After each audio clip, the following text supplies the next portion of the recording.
What's going on, everyone? Welcome back.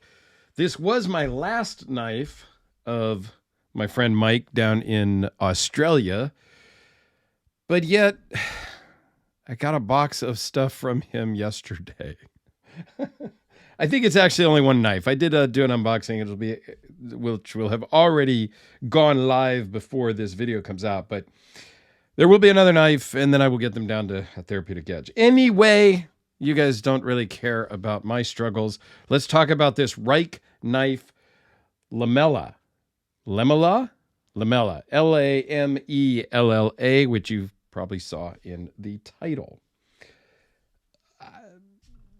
The first thing I noticed is there's no hardware. Like, it's not just hidden hardware like on this guy, where you have no hardware, but you have a pivot, and you have no hardware for the pocket clip. You have just no hardware. There's no pivot. But it works. It's like magic. It is a Persian-style blade from Reich Knives, as I mentioned. I'm going to just move the box out of the way. Yeah, this is an interesting knife. I'm not going to lie. Runs on bearings, thumb stud, and a flipper tab. It actually feels really, really great in the hand. I'm not going to lie. It's so not my style, but having had this now for a little while, carried it, handled it, I like this more than I thought I would. Yeah, so let's talk about it. Let's talk about the elephant in the room first, the hardware or lack thereof.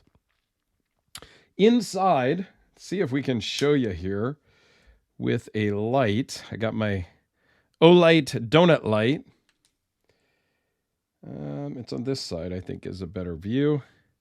You'll see right down in there is a spring.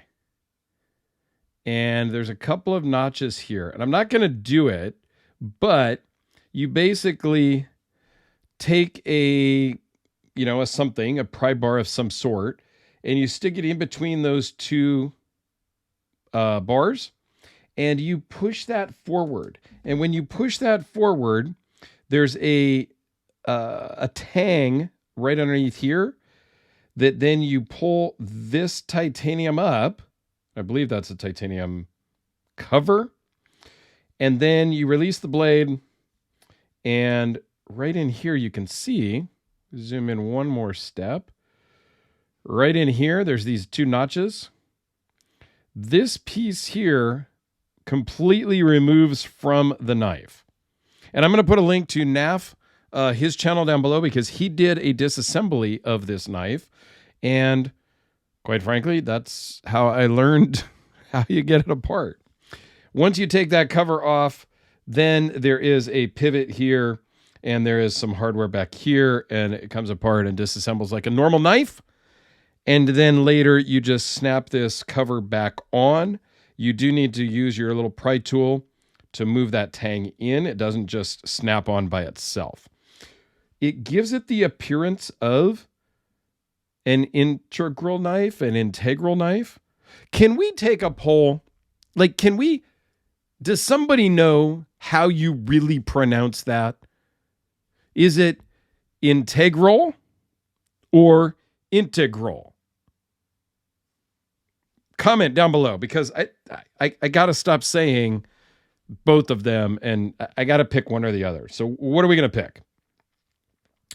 So it looks very cool because of that. There is a little bit of branding right here. It's very small. It's just got the Lamella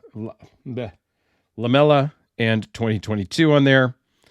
Other than that, it's a pretty sterile knife, even on the blade. Okay, you got a little bit of markings here. Let's see if I can get that in focus. CPM 20CV. Number, what is that, 273? So you got a little bit of branding, but not much. I think it's cool. All right, let's talk about the specs and what this thing is. And then we'll talk about all the cool features. So stay tuned. The specs, let's just get them out of the way real quick. 5 1/8 overall. 5 1/8 closed. 8 7/8 overall. 3.8-inch blade. 0.016 behind the edge. CPM 20 CV. Overall thickness is 0.576. It does run on bearings. Nice and smooth. And it weighs in at 5.1 ounces. And we all know that the standard D-cell battery is 5 ounces. So it's like having a D-cell battery in your pocket, but it carries way better. So this is an inset liner lock. And what I mean by that is, obviously it's a liner lock that is nested inside of these scales. So there is some milling here for weight savings on both sides. And then you've got this liner lock tab here that attaches right at the base of the pocket clip, actually. And could be interchangeable, I guess. If you wore out the lock bar, maybe they could replace that. I don't know. But it is a cool way of doing it. Liner locks have become a favorite of mine lately because it doesn't matter what kind of pressure you put or anything, it's always going to open, much like on this Frank Fisher Battle. Nice liner lock. It leaves a very clean look on the outside, as opposed to a frame lock. If we zoom out a little bit here, you can actually see where on the backside it's kind of cut out and you got the relief cut and everything. It doesn't look bad. This is the Sharknivko Ryu, but it's just not quite as clean as a liner lock without the cutouts and the relief and all of that. That stuff is hidden inside of the scales on a liner lock. I love that Ryu, by the way. So there's a little bit of a bounce, but let's take a close-up look at this awesome blade. I believe it's bead blasted here on the grinds and in that little fuller groove. What's a really nice feature, attention to detail, is they've really crowned the spine. So it's super comfortable, super rounded, little bit of jimping up on top. One screw on the backside that I'm guessing goes all the way through and holds the thumb stud on. So you could potentially take that off, except it kind of acts as a blade stop as well. So you don't really want to do that. All in all, I think it's a really nice looking knife. I do love this cover idea. The pocket clip works exceptionally well. Just all around a very clean knife that works great.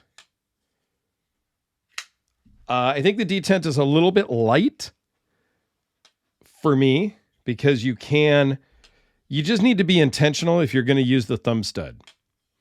Flipper tab, if I go really light, it's still going to fire.